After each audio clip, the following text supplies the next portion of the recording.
preparation seminar nih. Nah, pasti teman-teman udah nggak sabar kan nih ya untuk mengetahui gimana sih untuk industri kimia, prospek kimia itu sendiri, terutama dalam bidang farmasi. Dan hari ini sekarang kita udah kedatangan kakak pembicara yang keren banget nih. Ada Kak Givan yang bekerja di bidang farmasi.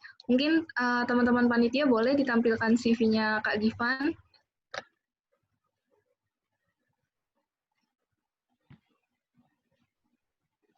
Oke, mungkin bisa diperbesar CV-nya. Oke, nah jadi teman-teman sebelum kita mulai acara nih, kita kenalan dulu nih sama kakak pembicara kita hari ini. Jadi pembicara kita hari ini adalah Kak Givan Andristio atau bisa dipanggil Kak Givan. Kak Givan ini merupakan alumni Kimia UI angkatan 2014 dan pengalaman-pengalaman dari Kak Givan sendiri banyak banget nih guys. Yang pertama, Kak Givan ini sendiri pernah menjalani internship atau magang pada bagian quality control di PT Polychem Indonesia Tbk, dan juga Kak Givan ini pernah menjadi laboratory assistant atau ASLab waktu di Kimia UI, dan untuk sekarang ini Kak Givan menjadi logistik and warehouse staff di PT Kimia Farma Sungun Pharmacopeia dari bulan April 2020 hingga saat ini.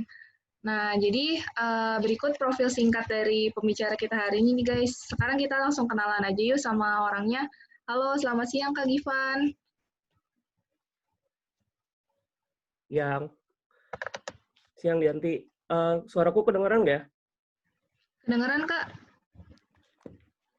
Oke. Siang teman-teman, nama aku Givan Andristio. Aku Kimia 2014, lulus di tahun 2019. Terus saat ini aku sedang bekerja di PT Kimia Farma Sungun Pharmacopeia di posisi logistik and warehouse staff. Itu.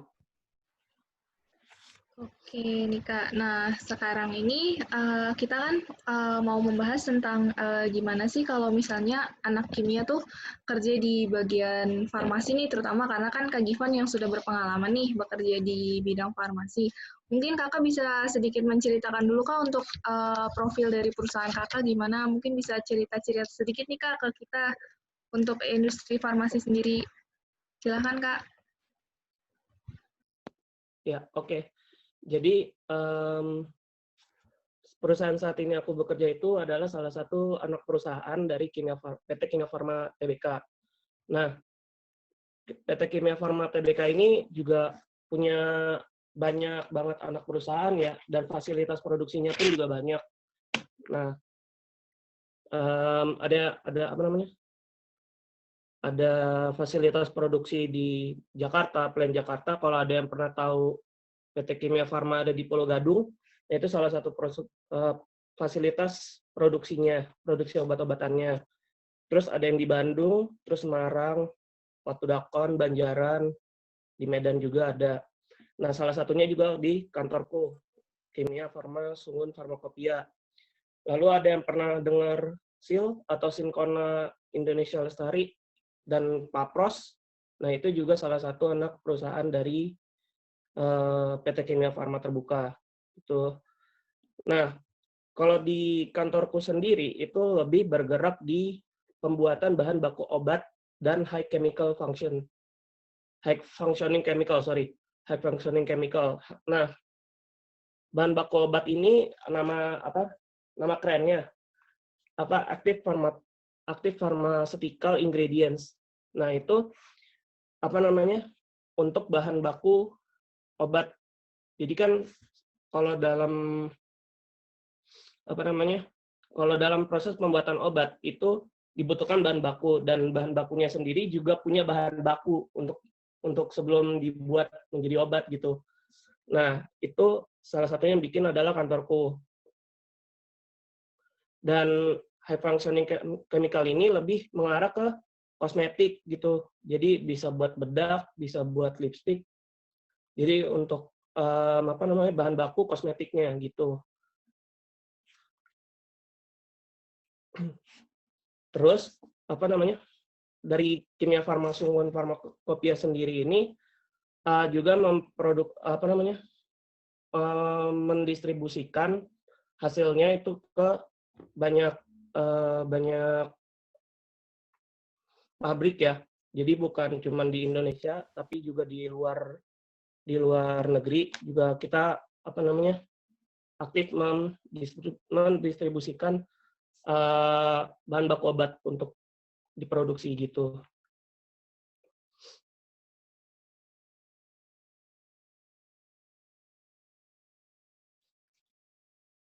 Itu mungkin perkenalannya sampai situ dulu untuk perusahaan saya. Oke, jadi untuk perusahaan tempat kerja Kak Givan sekarang ini adalah yang tadi PT Kimia Farma Sungun Farmakopia ya, yang bergerak di bidang pembuatan bahan baku obat, terutama untuk yang kosmetik gitu ya Kak? Iya, jadi bukan cuma kosmetik, jadi lebih obat tuh, active pharmaceutical ingredients. Jadi kan kalau di dalam obat itu ada bahan aktif yang khusus untuk mungkin nanti kalian akan belajar lagi lebih lanjut di semester yang sudah lebih tinggi. Jadi di dalam satu obat itu kan banyak bahan aktif ya, dan banyak bahan yang ibaratnya membalut obat itulah ya, sebagai pembalut si bahan aktif dari obat itu. Nah, kantorku lebih ke arah pembuatan bahan aktifnya ini gitu. Oke, jadi lebih ke arah bahan aktifnya gitu ya Kak, untuk dari obat-obat yang lainnya. Iya, Oke. betul. Oke, nah nih Kak, kan Kakak sekarang bekerjanya di bidang farmasi gitu nih Kak. Nah, kalau boleh tahu, gimana sih ceritanya Kakak ini bisa terjun ke bidang farmasi, ke bidang kerjaan farmasi ini Kak? Itu ceritanya gimana tuh Kak? Oke, jadi waktu itu namanya kita seorang fresh graduate ya. Fresh graduate itu nggak boleh cuman asal kirim satu CV ke perusahaan yang kita mau ini. Sebenarnya jangan begitu. Jadi kita harus berusaha mengirimkan CV kita tuh ke banyak perusahaan, karena nggak selalu kita setiap ngirim CV itu langsung dipanggil, nggak begitu. Karena banyak juga seleksinya dan banyak juga saingannya. Jadi usahakan selalu kirim CV ke banyak perusahaan, jangan cuma ke satu perusahaan. Itu nggak efektif. Apalagi udah ngirimin CV terus kalian nungguin gitu lama bakal dipanggil nggak ya, wah itu nggak efektif banget sih menurutku. Nah, waktu itu aku kirim ke banyak CV, akhirnya ternyata dipanggil ke kantorku yang sekarang ini gitu. Dan di kantorku yang sekarang ini ya, yaitu aku bergerak di di divisi supply chain. Sebenarnya agak jauh dari kimia, tapi ilmu kimia pun masih dipakai di situ gitu.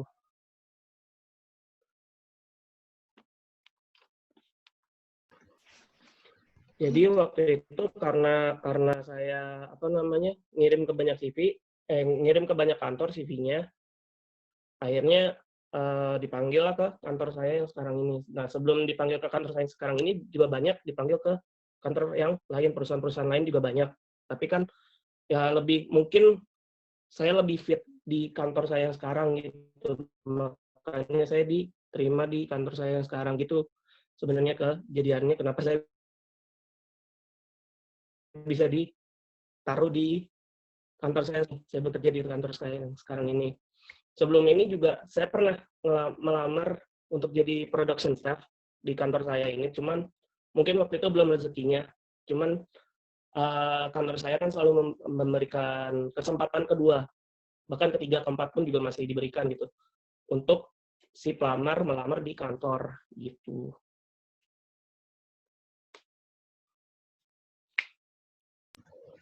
Oke, nah selanjutnya nih Kak, itu kan tadi untuk alasan-alasannya nih ya Kak, kenapa mau ambil yang bidang di sini. Nah terus Kak, untuk lebih detailnya nih kan Kakak sebagai lulusan dari jurusan kimia nih atau dari departemen kimia nih.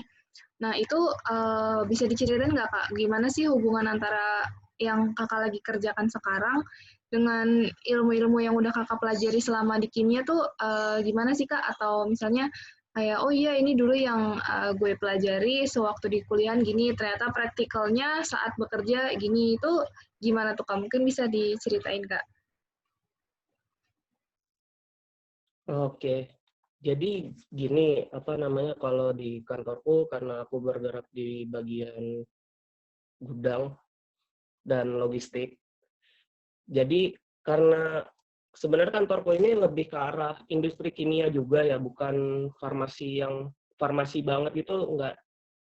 Karena kita di sini membuat bahan baku obatnya itu menggunakan proses reaksi kimia dan juga diproduksi secara kimia. Jadi ini kantorku tuh ibaratnya kimia banget lah dibandingkan farmasi. Nah, hubungannya itu kalau dengan pekerjaanku saat ini dan jurusanku yang sebelumnya, eee, pasti kalian nggak asing dong dengan MSDS, ya kan? Nah, karena aku berhubungan dengan gudang, jadi kan aku harus tahu nih, oh bahan ini sifatnya apa sih? Terus cara handling-nya gimana sih? Cara pengambilannya gimana? Cara pemakaiannya gimana? Cara penyimpanannya gimana? Itu saya harus tahu. Jadi saya harus baca dengan detail MSDS-nya supaya apa? Supaya pas pengambilan itu tetap terjaga keamanannya dan apa namanya, kualitas produknya itu tetap terjaga gitu. Jadi untuk itu apa namanya, di sini di applied chemistry-nya itu lebih ke arah MSDS kalau di gudang. Dan juga cara handling supaya gimana sih nih, kalau misal ini bahan ini nggak mudah kontam. Nah, itu kan ada tekniknya juga gitu. Jadi kalau dengan hubungan yang sekarang ini lebih ke arah situ untuk praktikalnya ya. Tapi kalau di divisi yang lain seperti kan di kantorku tuh ada berapa divisi ya?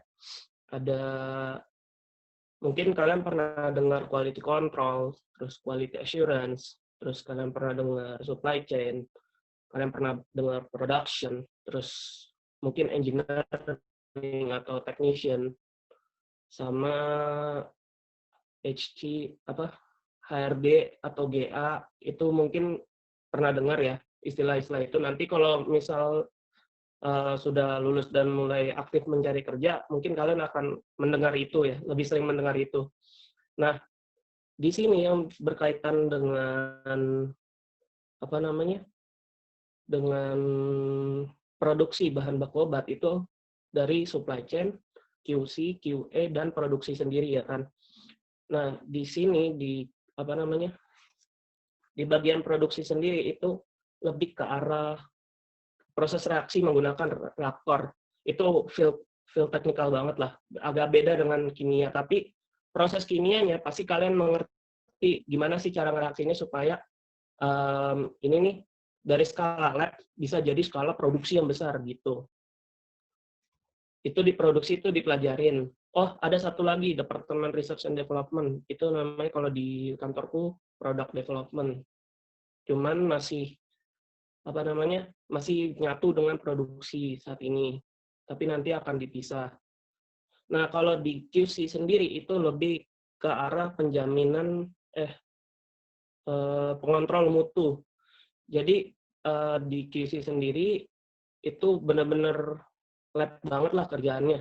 Gimana sih caranya supaya produk ini tuh masuk sesuai dengan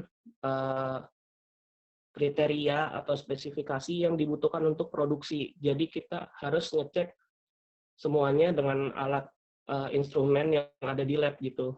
Jadi kalian pasti pernah praktikum instrumen kan, dari GC pernah dengar dong pasti, terus HPLC, terus apa lagi ya, mungkin Carl Fisher, cuman di UI kayaknya belum ada deh Carl Fisher. Itu untuk ngecek water content. Terus ada lagi spektrometer Revivis, LAB juga. Nah, itu juga dibutuhkan untuk mengetahui bagaimana sih spek yang ada di dalam material untuk diproduksi ini gitu. Nah, lalu satu lagi ada di QA. Bukan, ini yang ketiga berarti. Ketiga tuh QA.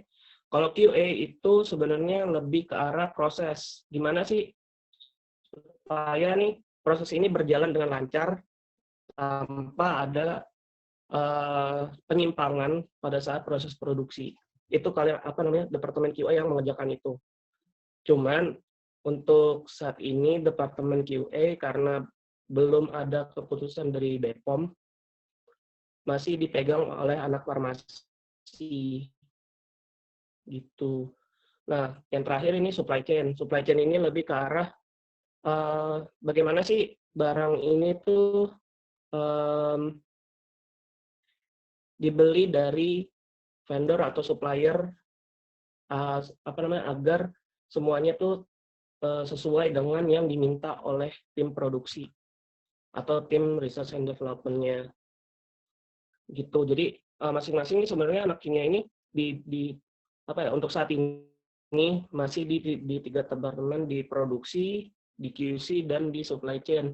Ini masing-masing punya peran tersendiri gitu. Kalau di supply chain sendiri lebih bagus di gudang sih kalau untuk anak kimia. Dan di procurement. Karena di supply chain sendiri itu dibagi jadi 5 departemen. Jadi jadi 4 departemen. Jadi departemen PPIC itu production, planning, production, and inventory control. Terus ada procurement atau purchasing, itu bagian pembelian. Terus ada staff export import. Dan yang terakhir itu gudang atau warehouse logistik. Nah, itu anak kimia itu lebih sebenarnya nggak anak kimia banget juga sih, dan nggak mesti banget ilmunya. Asalkan kalian punya kemauan dan punya basic yang cukup bagus, itu sudah lebih dari cukup. Cuma ya tadi, kalau di gudang, implementasi untuk ilmu kimianya lebih ke arah MSDS, handling hazard materialnya kayak gimana, dan yaitu penyimpanannya sendiri dari produk-produk yang ada gitu.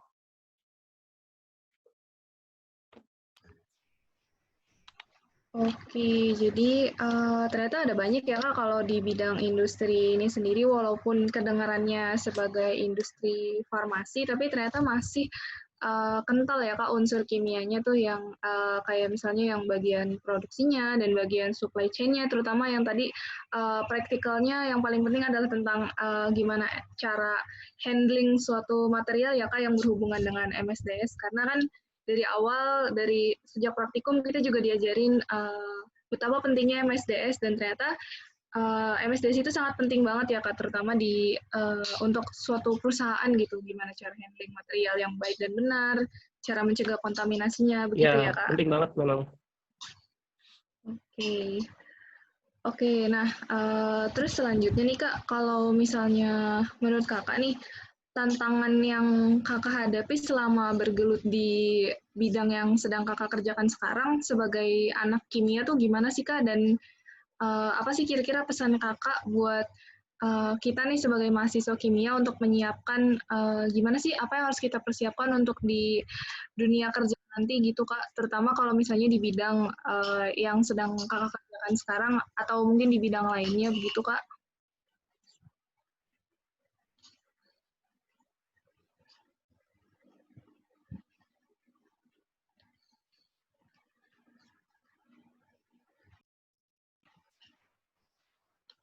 Untuk persiapan gimana itu lebih banyak di ini kan ya, di lab. Jadi emang bagian analisa itu lebih cenderung dipegang oleh anak yang lulusan dari kimia ya kan. Tapi untuk maksudnya kalau di kantorku sendiri karena ini pabrik bahan baku obat, jadinya anak kimia ini majority lah di kantorku dibandingkan anak farmasi. Sementara kan biasanya ya banyak sekali perusahaan yang maunya itu perusahaan farmasi terutama yang maunya dari farmasi untuk posisi lab atau posisi QA. Dan posisi QC-nya sendiri itu banyak kan dipegang sama anak farmasi. Padahal kan nggak melulu seperti itu ya kondisinya. Banyak juga apa namanya, jadi di anak kimia sendiri itu lebih memegang peranan ke lab sebenarnya. Cuma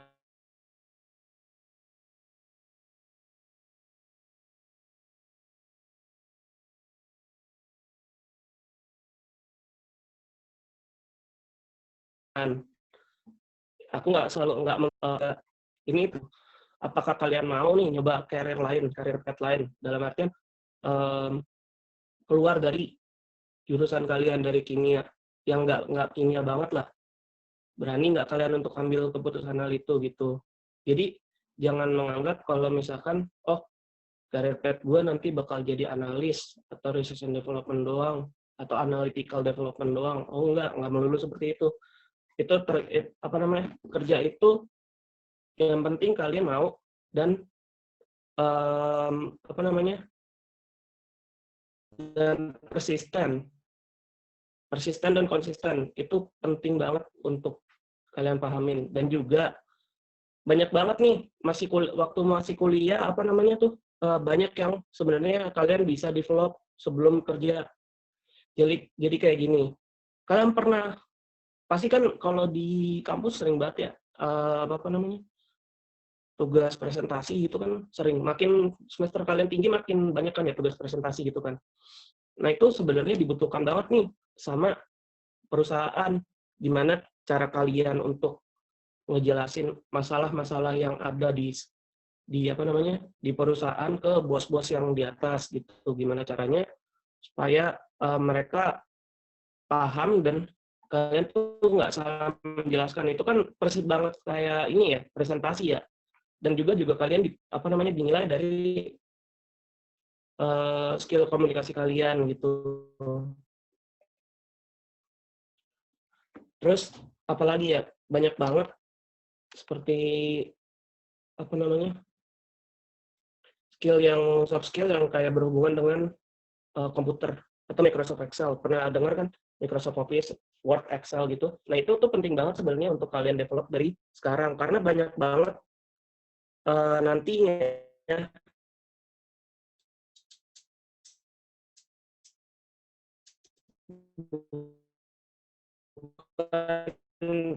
bukan kerjaan kalian itu bukan cuman analisis, tapi kalian juga harus ngerjain data hasil analisis kalian gitu. Nah itu tuh penting banget tuh pengolahan data, yang gimana caranya kalian untuk bisa mengolah data, terus gimana orang tes ya. Kayak kan kalau ke dosen kan agak susah ya kalau misalkan itu. Kalau kita takut ngomong, nah itu jangan pernah takut ngomong gitu. Jangan, dan kalau bisa sebelum ngomong itu agak dipikir dulu, disiap-siapin dulu gitu. Jadi informasi yang disampaikan pun akan lebih jelas kan. Terus apalagi ya, kalian di apa namanya, selain yang tadi, skill yang tadi, kalian harus lebih aktif sih, itu harus lebih aktif waktu di kampusnya. Kenapa? Karena itu akan mempengaruhi CV kalian. Semakin kalian aktif, makin banyak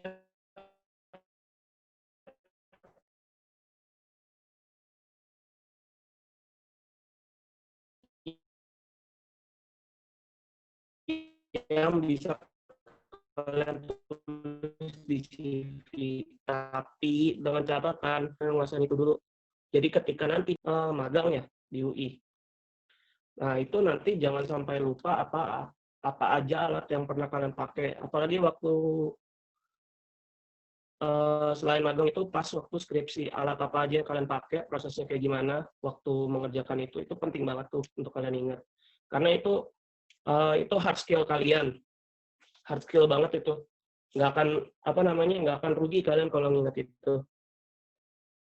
Jadi diingat-ingat lagi kalau misalkan nanti mau langsung terjun ke dunia kerja itu,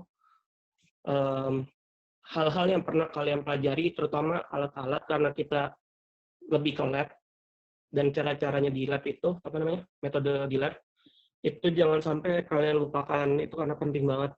Karena gini, kalau di perusahaanku sendiri, karena termasuk BUMN, itu sering banget bisa terjadi rotasi. Jadi misal nih, posisiku yang sekarang ini nggak ada hubungannya sama lab, tapi nanti suatu ketika personil dari atau staf dari departemen lain berkurang, aku bisa dipindah kapanpun gitu untuk menggantikan yang lain. Itu apa namanya, dinamika kerja itu tuh banyak banget gitu, dan kalian tuh harus itu sebelum benar-benar terjun ke dunia kerja tuh. Tapi walaupun lupa sebenarnya bisa masihnya konsisten.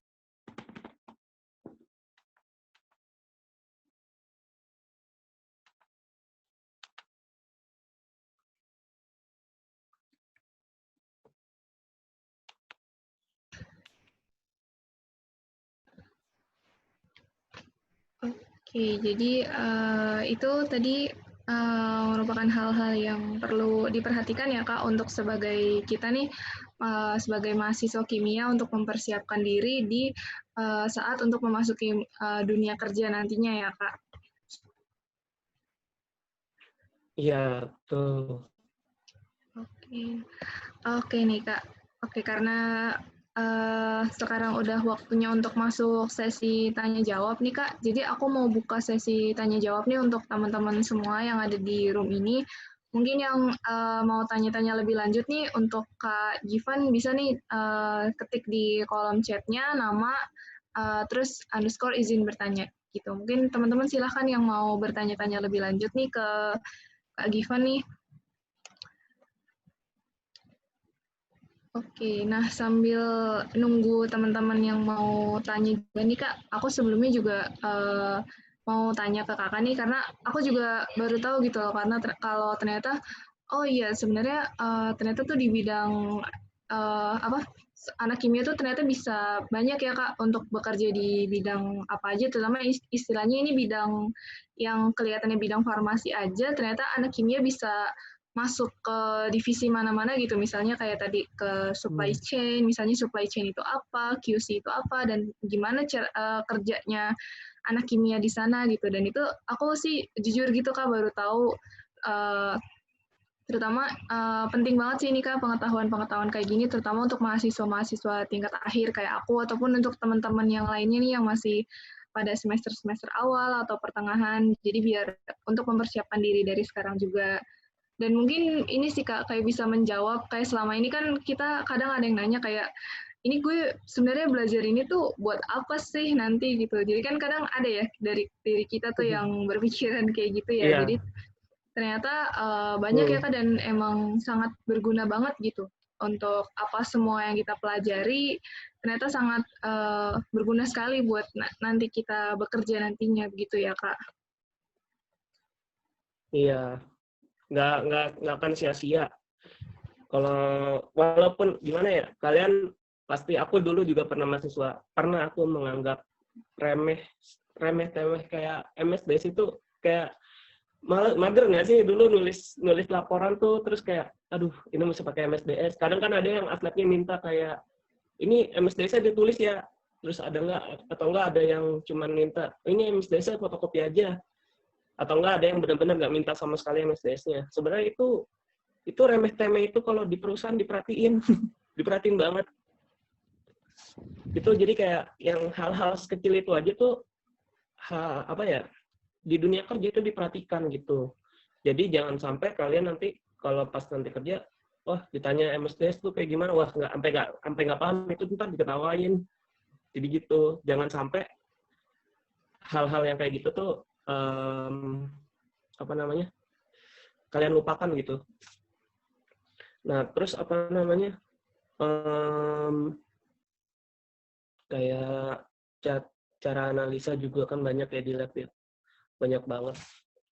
Terus apalagi kalau lab mikrobiologi ya, lab mikrobiologi itu banyak banget sih, jadi nggak akan rugi. Nah, oh ya, aku juga lupa nyampein tadi.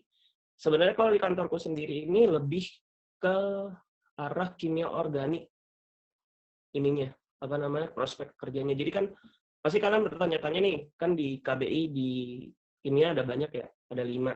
Ada fisik, organik, anorganik, terus analisis, sama biokimia, ya kan? Nah, kalau di kantorku tuh lebih ke arah organik sama biokimia sebenarnya. Jadi kalau biokimia nih lebih ke arah nanti di lab itu apa namanya, ada analisa atau uji mikrobiologi. Nah, itu apa namanya, penting banget nih ilmunya nih kalau memang kalian passion-nya di lab ya. Apa namanya? Apakah nanti dalam suatu bahan itu kan pasti kalau udah didiemin setahun 2 tahun pasti akan tumbuh mikrobiologi kan, atau bakteri atau apapun lah yang ada di dalam situ. Nah, itu harus dianalisa sebenarnya. Apakah bahan ini udah kemakan bakteri atau belum nih, atau apa namanya, kadar bakterinya tinggi atau rendah.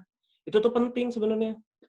Jadi apa namanya, lebih ke arah ya itu. Oh iya, satu lagi analisis biokimia sama organik.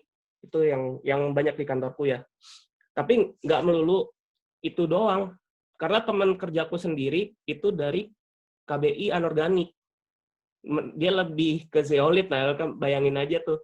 Kan agak jauh ya, tapi nggak itu juga. Jadi kantor itu bukan cuma ngelihat kalian tuh hard skill-nya apaan aja, enggak juga cuma ngelihat cuma soft skill-nya doang, enggak. Lebih ngelihat ke arah personality kalian. Gimana cara pembawaan kalian di kantor, gimana cara kalian untuk nantinya bisa kerjasama. Oh iya, kerjasama dengan tim itu juga penting. Gak boleh egois.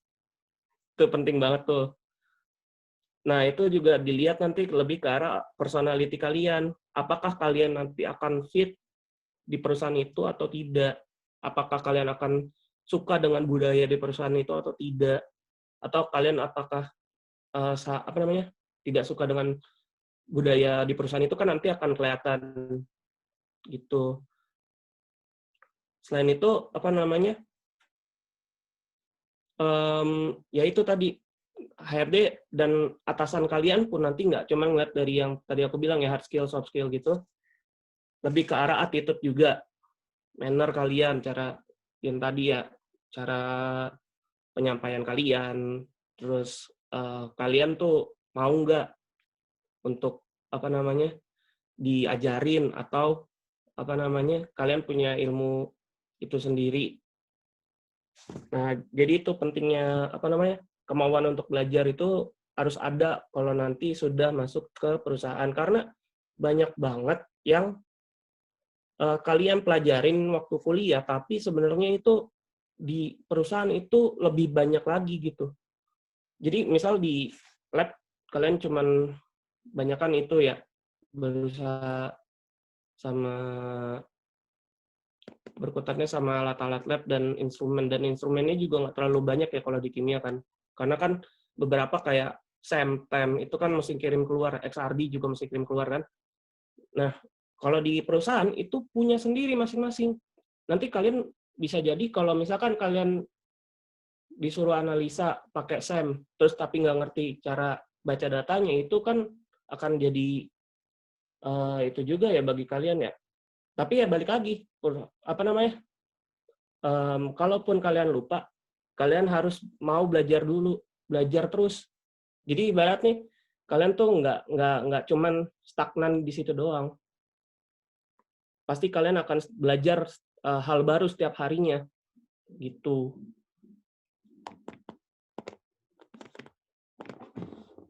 Oke deh, jadi intinya pokoknya yang penting kita harus ini ya Kak, mau belajar dan juga menyesuaikan diri ya dengan keadaan nanti kita di perusahaan itu gimana. Nah, untuk sekarang nih Kak, jadi udah ada beberapa teman-teman yang mau bertanya nih Kak. Yang pertama itu dari Jonathan Calvin nih. Silahkan Jonathan Calvin kalau mau bertanya. Makasih Kak atas kesempatannya. Kedengaran ya suara saya Kak? Iya, kedengeran. Mungkin ini agak panjang ya. Inti pertanyaan nanti di belakang. Di pekerjaan kakak itu ada nggak sih kayak laporan seperti laporan praktikum atau sejenisnya yang masih dibuat? Nah, laporan itu mesti diketik atau ditulis Kak? Soalnya jujur ya Kak, inti pertanyaan saya itu pandangan kakak menurut laporan praktikum selama kuliah di UI yang ditulis tangan itu Kak. Apakah maksudnya berguna? Maksudnya kayak seharusnya laporan praktikum itu nggak perlu ditulis tangan gitu loh Kak. Menurut saya. Pandangan kakak gimana? Oke. Itu aja. Apa gimana? Iya Kak. Oke, ya udah aku jawab ya. Sebenarnya itu hal yang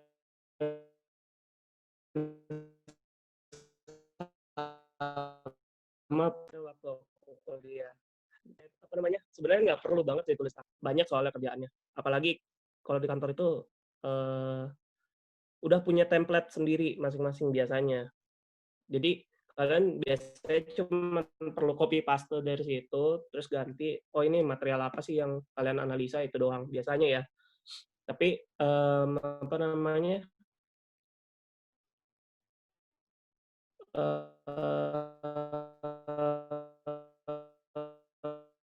lebih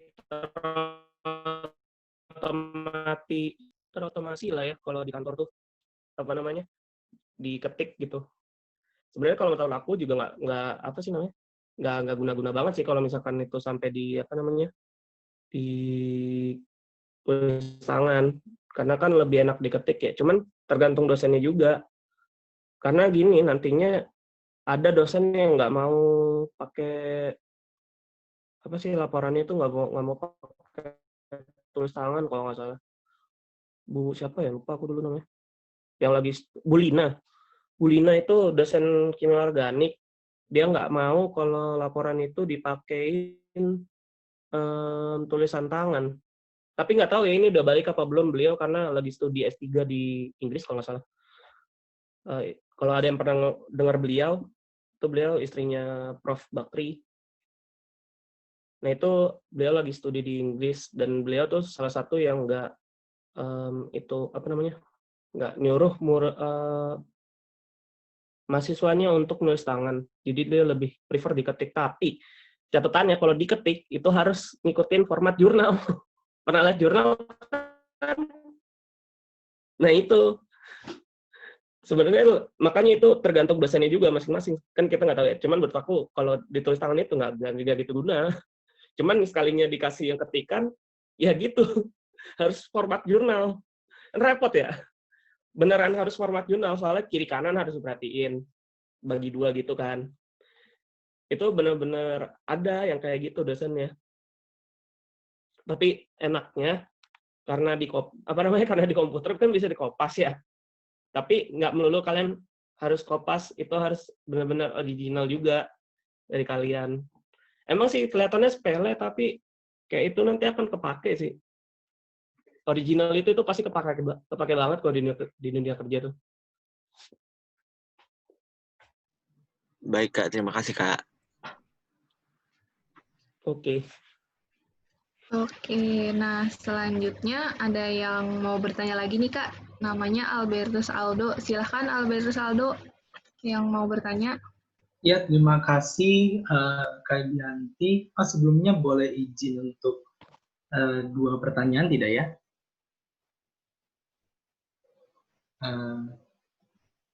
Ya, silahkan Aldo. Oke, tentu terima kasih. Ya, sebelumnya selamat siang Kak Ivan. Terima kasih banyak hari ini atas sharing dan insight barunya. Saya hari ini ada 2 pertanyaan. Yang pertama, kan maksudnya di era zaman sekarang pemerintah kita mulai menggerakkan kita untuk berpikir ke arah jadi kayak entrepreneur gitu, untuk punya bisnis sendiri, dan kayak maksudnya lebih ke arah perkembangan ke usaha kecil menengah, kayak ke arah startup kan. Nah, kira-kira untuk industri farmaseutikal sendiri, apakah di Indonesia sudah memungkinkan kita punya startup? Maksudnya kayak kita lulusan kimia punya startup secara untuk dari sisi industri farmaseutikal. Terus yang kedua, mengenai sebenarnya mungkin agak sedikit jauh ya dari pembahasan kita tadi, cuman mungkin cuman kan masih seputar tentang industri farmaseutikal juga. Untuk dalam pengembangan produk, tentunya kan ada proses drug discovery ya di sana, di mana kita nyari lead target, kita ngembangin dari hit to lead-nya mungkin dengan chemical library dan segala macam. Nah, industri farmaseutikal di Indonesia itu lebih ke arah mengembangkan zat yang sudah ada, yang sudah diketahui bioactively, yang sudah diketahui aktif secara biologis dan bisa dijadikan obat untuk diproses secara industri, atau kita sudah bisa mencapai ke titik nyari obat sendiri gitu, Kak. Mungkin itu saja, terima kasih. Oke. Ini suaraku masih kedengaran kan ya? Terdengar. Jadi tadi yang aku mungkin jawab yang pertama itu startup ya. Sebenarnya kalau untuk membangun startup dan itu dari farmasi itu agak berat. Kenapa? Karena di sini banyak investor yang udah punya perusahaan farmasi yang sangat-sangat besar. Dan juga itu perlu pengetahuan yang benar-benar luas untuk membangun suatu pabrik farmasi. Kenapa? Karena kalian harus tahu dari mulai regulasinya. Regulasi itu di sini berkaitan dengan BPOM dan itu sangat-sangat sulit untuk dapat izin itu, dan nggak segampang yang kalian kira juga. Makanya itu kalian kalau memang ada ketertarikan untuk membangun startup farmasi itu agak susah. Bukan berarti nggak bisa ya, bisa. Tapi kalian benar-benar harus mendalami dulu regulasi yang ada di regulasi farmasi yang ada di Indonesia. Itu. Terus belum lagi kalian juga harus cari link, koneksi. Terus kalian juga harus cari investor. Ya kan? Itu banyak banget yang harus kalian kerjain kalau memang mau banget startup farmasi. Karena sejujurnya kantorku sendiri ini juga salah satu startup yang didirikan di tahun 2018. Jadi kantorku ini baru jalan 2 tahun. Jadi kantorku ini juga salah satu startup yang dibangun dari hasil joint venture atau kerjasama antara Kimia Farma dan Sungun Pharmacopoeia. Makanya namanya Kimia Farma Sungun Pharmacopoeia atau KFSP kalau disingkat. Nah, itu sebenarnya dulu KFSP ini tuh dibangun dikarenakan satu hal. Di Indonesia ini impor bahan baku obat itu masih banyak ketimbang pembuatannya sendiri di sini. Jadi pabrikku itu kantorku yang sekarang ini itu adalah salah satu pionir atau pelopor untuk pembuatan bahan baku obat. Karena emang dulu tuh banyak kan farmasi di sini banyak ya, Kimia Farma, Bio Farma, Indo Farma, Soho, Dexa, terus Kalbe. Itu semuanya bahan baku obatnya itu mereka beli dari luar, nggak ada yang mereka produksi sendiri. Kenapa? Karena memang di sini nggak ada fasilitas produksinya, nggak ada yang pernah bikin dan nggak ada yang tahu caranya. Akhirnya ya itu tadi dijalinlah kerjasama. Makanya itu kalau startup di farmasi itu ya agak sulit. Karena apa? Karena kalian harus tahu core-nya dulu dari mana nih proses bisnisnya berjalan. Atau kan nggak melulu farmasi ini mirip sama FMCG ya kalau secara tipe bisnis. Tapi nggak melulu dengan konsumer berhubungannya. Mungkin kalian pernah dengar yang namanya B2B, B2C, atau B2B2C. Pernah dengar nggak? B2B ini business to business. Kalau B2C ini business to consumer. Terus ada yang namanya B2B2C, business to business to consumer. Nah, ini yang FMCG nih, biasanya B2B2C, lebih ke arah situ. Nah, ini kan apa namanya, kalian juga harus paham nih gimana caranya kalau memang mau bikin startup farmasi ya, ini harus paham juga nih ketiga ini, proses bisnisnya tuh kayak gimana, ya kan? Itu nggak ya intinya berat banget lah kalau startup di Indonesia tuh yang berhubungan dengan farmasi, karena di kantor sendiri juga ya tadi itu aja menjalin kerjasama ya untuk bikin startup bahan baku obat, karena memang benar-benar nggak ada di sini. Jadi dan Indonesia juga sedang melakukan apa namanya perubahan kebijakan soal impor bahan baku obat. Jadi karena apa namanya kan kalau lagi di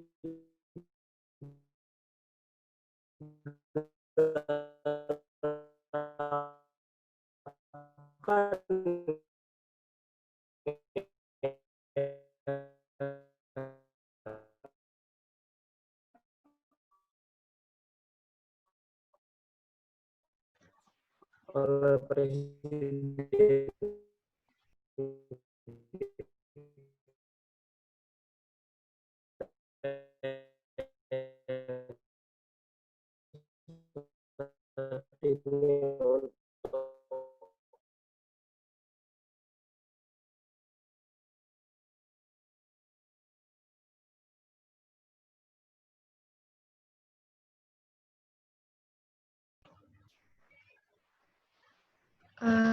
Ya, Kak Givan sepertinya terdisconnect ya. Oh, mohon maaf Kak, tadi agak putus-putus gitu Kak. Mungkin bisa sedikit diulang Kak untuk jawabannya. Tadi agak sedikit putus-putus. gitu ya udah. Jadi lebih ke arah apa namanya banyak yang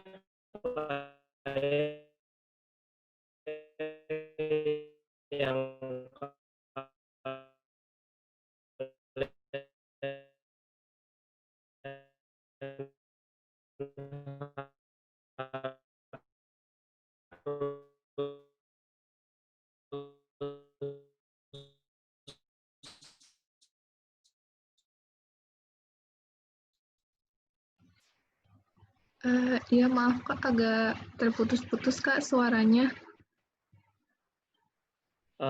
misal memang store-nya juga kalian harus cari. Masih terputus-putus nggak sih?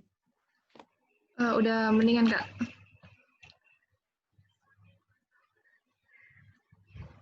Udah sedikit mendingan tadi Kak.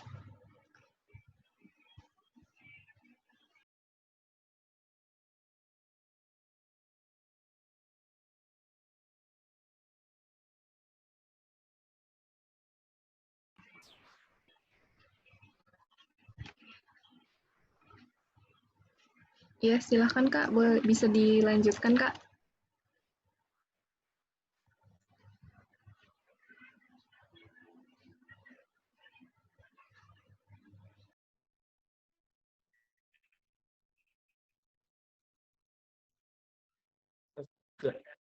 Masih terputus. Udah mendingan Kak.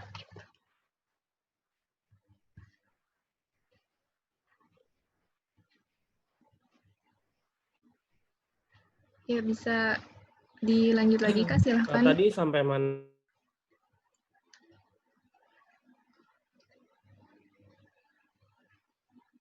Aku juga nggak tahu nih gara-gara keputus apa enggaknya nih.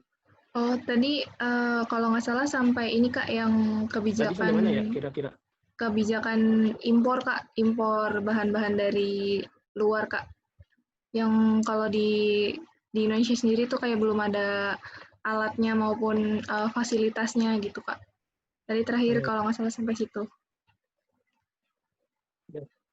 Nah iya, jadi atas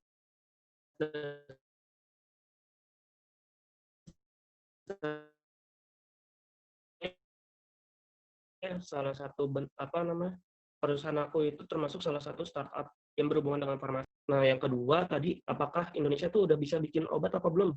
Itu kan yang pertanyaannya ya. Nah, sebenarnya kalau untuk bikin obat sendiri itu belum sih, aku rasa ya. Maksudnya gini, mungkin banyak penelitian yang bisa kita lakukan untuk ngebuat obat sendiri. Tapi, apakah itu sudah bisa di-apply ke arah skala yang lebih besar atau mass production, itu kita nggak tahu, gitu. Jadi sebenarnya fasilitas di sini itu lebih kayak masih menirukan negara-negara lain gitu, untuk dijadikan role model untuk industri farmasi, ketimbang nyari produk, bikin obat sendiri gitu. Lebih kayak gitu sih kalau pertanyaan yang kedua.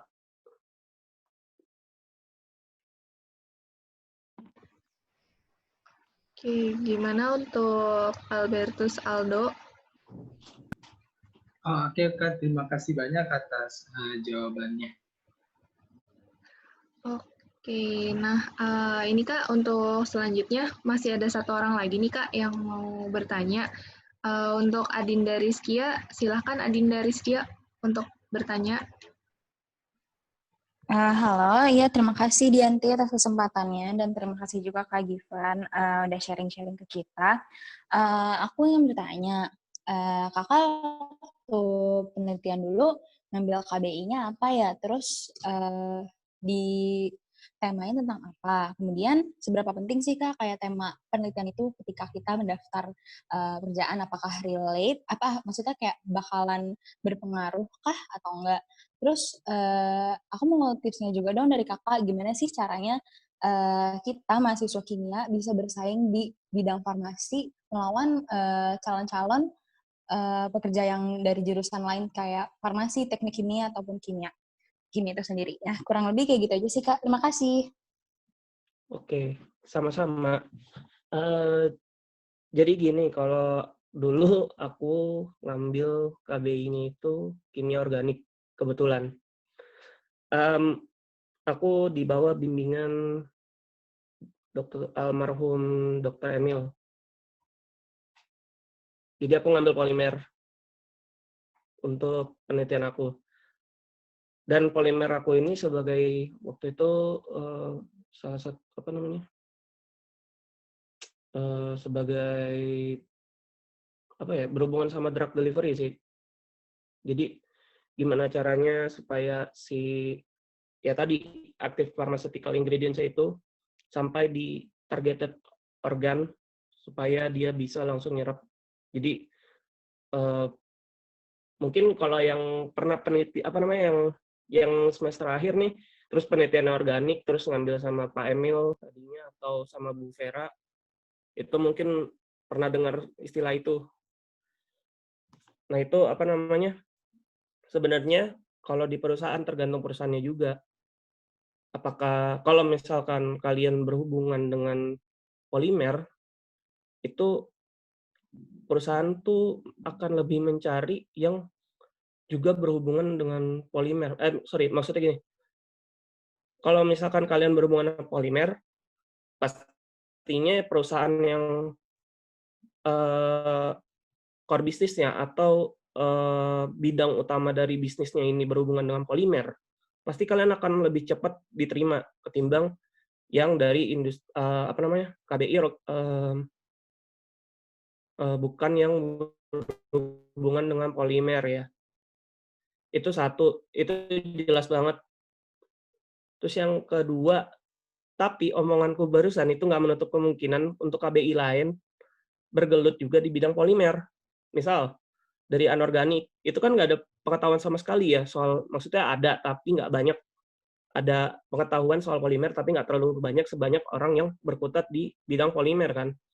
Nah itu selama, ya tadi aku bilang lagi, selama kalian mau belajar dan kalian mengerti dengan cara, kalian mengerti cara-cara penggunaan alat lab, kalian mengerti basic skill kalian gimana, kalian mengerti apa yang kalian pelajari waktu kuliah, itu akan membantu kalian untuk bisa diterima di perusahaan tersebut gitu. Jadi gimana ya, kerjaan itu nggak melulu soal ya tadi aku bilang, yang penting kalian mau nggak nih untuk benar-benar belajar gitu di situ. Karena pada dasarnya kerjaan itu pasti bisa diajarin. Dan apa yang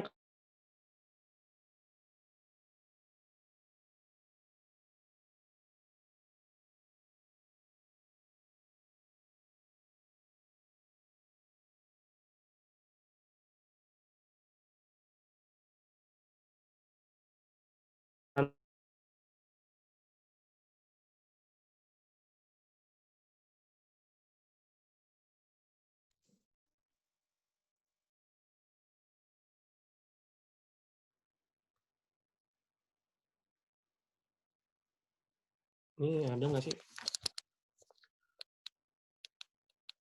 Masih ada nggak ya suaranya? Masih kok, Kak? Suka keluar sendiri nih ya. Bingung aku. Jadi apa namanya? Ya tadi nggak melulu menutup kemungkinan misal nantinya KBI yang kalian ambil itu akan menutup kalian misal, oh ternyata kamu ngambilnya anorganik tapi kamu mau ke organik, ya bisa-bisa aja selama kamunya mau belajar. Tapi kadang ada user atau calon atasan kalian nantinya itu memang lebih maunya misal, oh gue maunya anak dari polimer banget, yang bener-bener megang polimer, kalau enggak ya gue nggak mau nerima, kayak gitu tuh ada. Jadi kalau nantinya kalian pada saat lulus terus melamar di perusahaan, misal kalian ketemu dengan user yang seperti itu, ya kalian jangan sesali gitu, maksudnya, gue nyesel dulu nggak ngambil ini," itu jangan. Itu udah sebenarnya menurutku lebih ke rezeki masing-masing sih. Itu udah pembagiannya, udah seperti itu gitu. Jadi kalian jangan pernah sesali apa yang kalian ambil saat itu. Karena kalau di situ passion kalian nanti pasti akan ada jalannya sendiri, gitu. Terus apa namanya, selain ya tadi sih soft skill, hard skill, terus ya cara penyampaian, udah mungkin itu doang. Nah, tadi pertanyaan yang ketiga apa ya? Aku agak lupa. Iya, Kak, aku mau minta tips dari Kakak, gimana sih caranya kita tuh meyakinkan diri kita kalau misalnya kita tuh bisa bersaing sama anak-anak dari jurusan lain kayak farmasi, teknik kimia, atau bahkan dari jurusan kimia itu sendiri. Atau dalam artian kayak kira-kira nilai jual apa kita anak kimia yang bisa kita tawarkan ke perusahaan supaya kita tuh kayak capable gitu loh Kak di bidang tersebut dibanding dengan jurusan lain. Kira-kira Ya. gitu Kak. Ya. Oke. Ini pertanyaannya sebenarnya lebih ke arah subjektif ya, kalau menurutku. Sebenarnya jadi gini, aku sendiri ini anak kimia, kan nggak berkutat di bidang kimia banget sebenarnya, karena lebih ke arah supply chain. Temanku sendiri juga ada yang benar-benar ke arah produksi itu, dia itu nggak ada, walaupun ada proses kimia, tapi lebih ke arah cara pengerjaannya supaya prosesnya ini tuh sesuai dan efisien pada saat dipekerjakan. Itu sangat-sangat jauh dari kata lab yang benar-benar kita lakukan di kimia gitu. Nah, sebenarnya kalau misalkan yang aku maksud barusan itu tergantung dari keyakinan kalian. Kalian tuh bisa nggak memberikan keyakinan terhadap si user. Apakah kalian bisa mengerjakan itu? Kalian harus mau.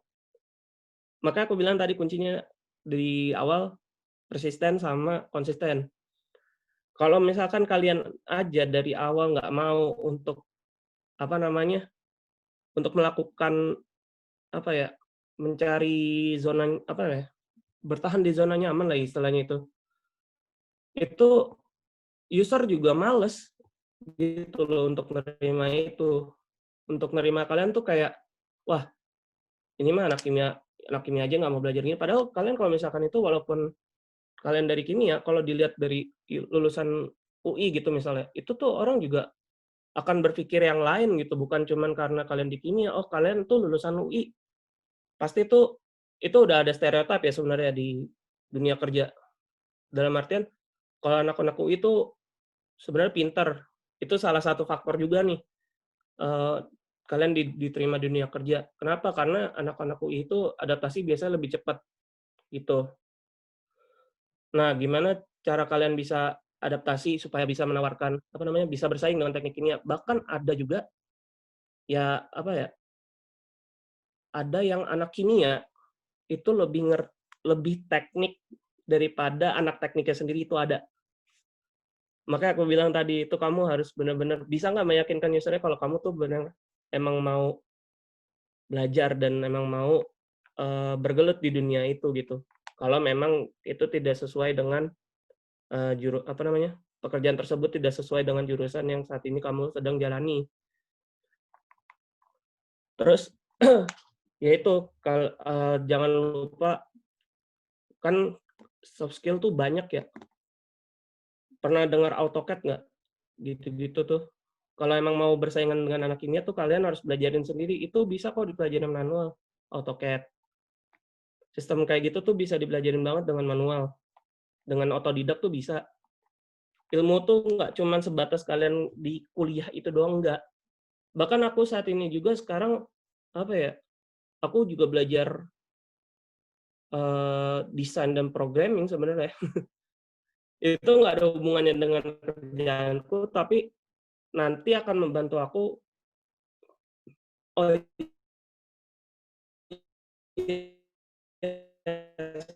sama data analis itu emang nggak ada hubungannya dengan kerjaan.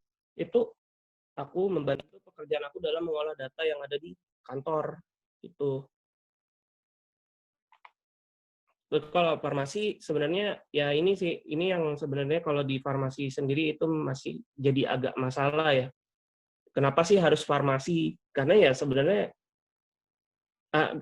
kenapa sih kalau kerja di industri farmasi harus anak farmasi kebanyakan? Itu sebenarnya regulasi masih di bagian regulasi. Jadi di BPOM ini banyak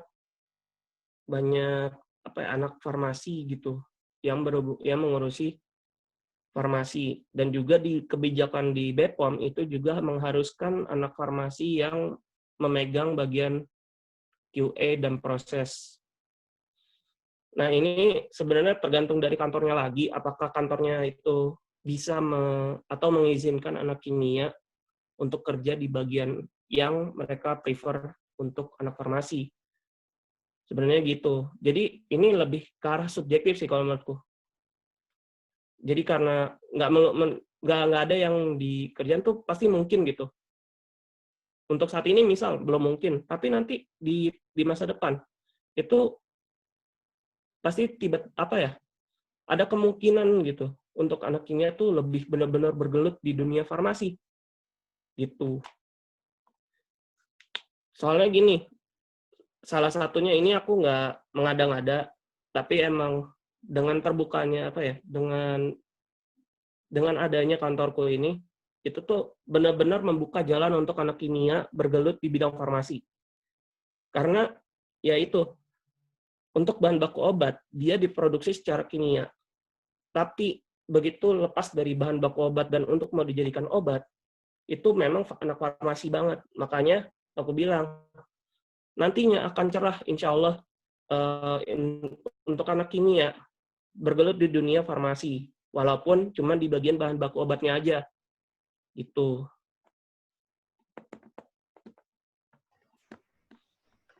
Oke, gimana untuk Adin? Iya, makasih Kak Givan, udah sangat terjawab. Oke, nah terima kasih banyak nih untuk teman-teman yang sudah bertanya, dan terima kasih juga untuk Kak Givan nih yang udah menjawab berbagai pertanyaan dari teman-teman nih.